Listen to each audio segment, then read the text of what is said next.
Today is Friday, October 24th, 2025. I'm Cindy Allen, CEO of TradeForce Multiplier, a global trade consultancy service. Welcome to Simply Trade, Cindy's version, where I base an international trade update on a Taylor Swift song. This podcast is also brought to you in association with Global Training Center. Today's Taylor Swift song is I Did Something Bad, off her Reputation album.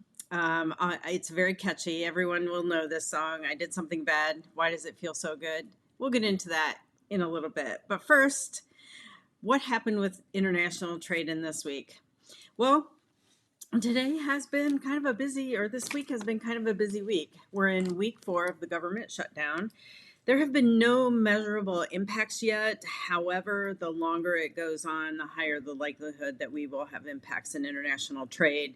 CBP did communicate in their earlier communication to the trade in a call saying that they were going to reassess at certain timeframes what would change moving forward, and we're at the end of one of those timeframes. That end day, that 30-day mark, was when they would be taking some action. So, if we do feel any changes to international trade clearances, any accessibility to customs, we're likely going to see that over the next week or so.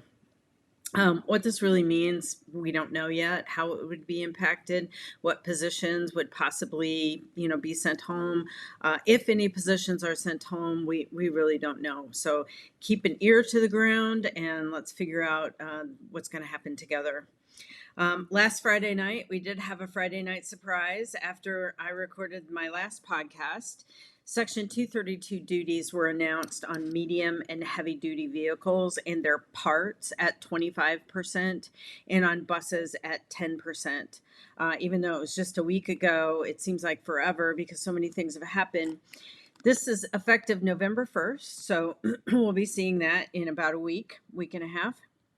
And what's different with this action is that if a good has a content of 15% or more of U.S. parts or U.S. content, it will qualify the manufacturer for an offset of duty that will equal to 3.7% of the aggregate value of all vehicles, medium and heavy duty, produced in the United States.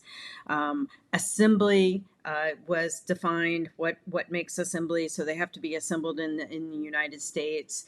You have to apply as a manufacturer for this right to have that offset. It seems really, really complicated to implement, to track, to trace, to report, apply, keep all of those costs straight. But it'll remain to be seen if the manufacturing facilities actually do take advantage of that. And then how will that duty be offset? Will they get a check from the government? Will that be factored over multiple entries? I think based on past trade actions that CBP has taken, they'll try to simplify this as much as possible. So I envision that it won't affect the entries on a day-to-day basis. This may just be something that the government would then refund somehow through ACH. We are continuing to watch the U.S.-China relationship. As you know, President Trump mentioned that there would be 100% duty on China goods, country of origin China goods, November 1st.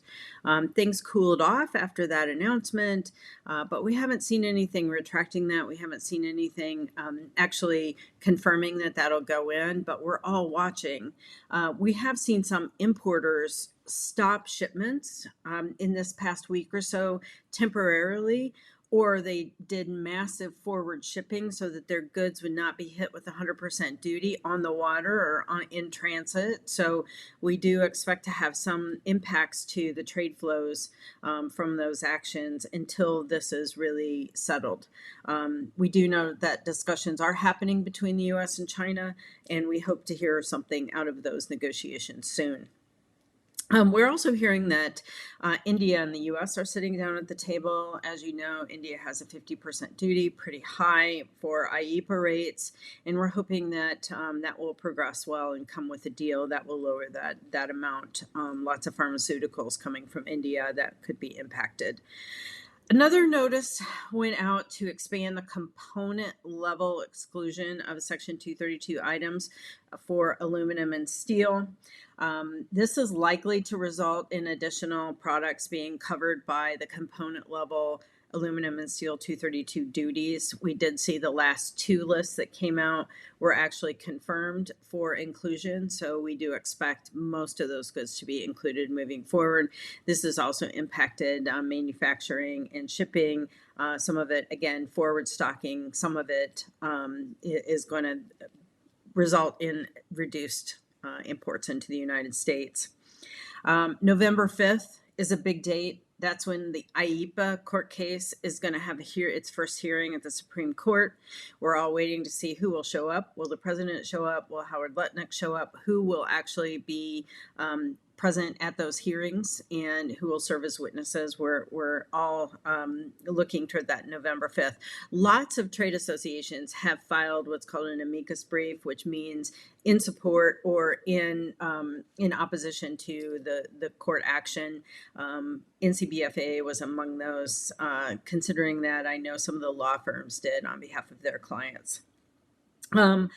Trump yesterday did call off Canadian talks to reduce the duties, the IEEPA duties from Canada. So we'll keep an eye on that for all of you and see if those trade negotiations continue to move forward and the USMCA negotiations continue to happen.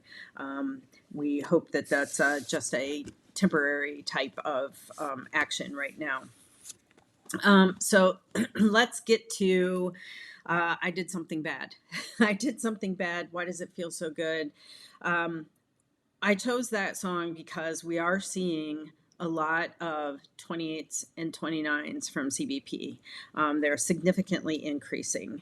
They're very broad questions, so they aren't specific like we would see before. In most cases, they would ask product information to verify the HTS that's being used. They would ask valuation information. How was this made?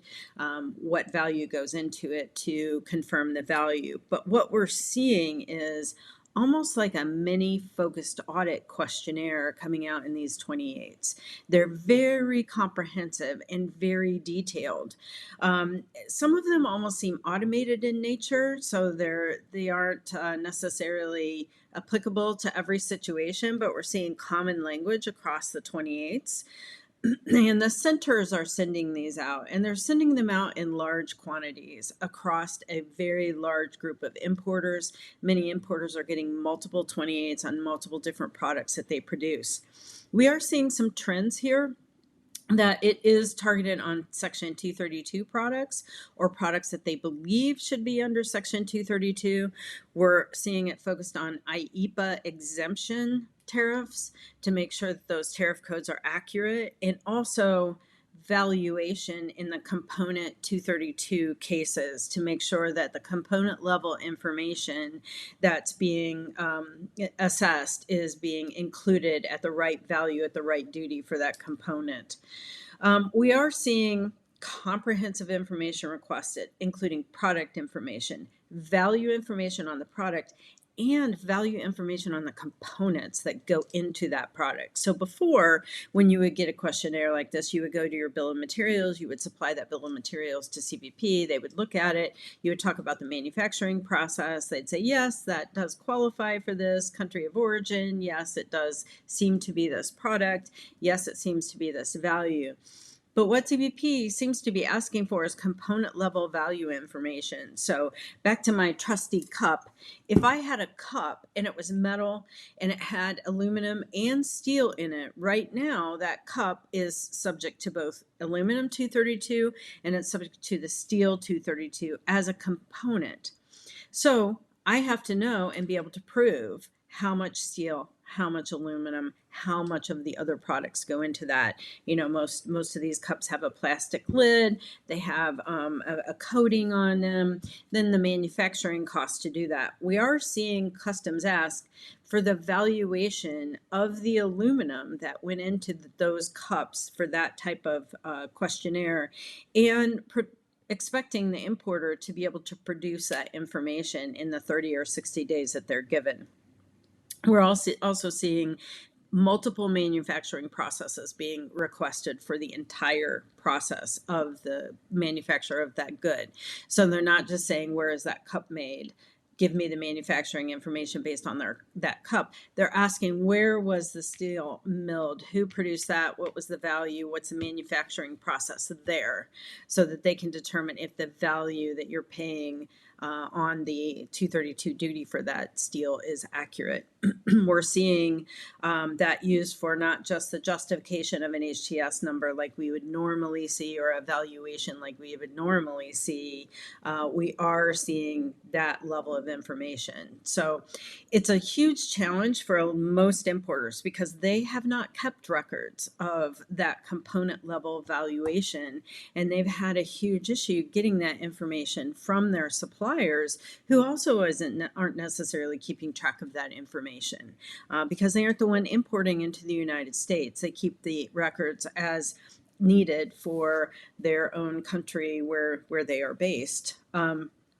So it's been an interesting time. Many companies are reaching out saying, if we don't know the value, how do we determine the value? What is a best practice? What is considered to be within compliance? And CBP has not issued any information.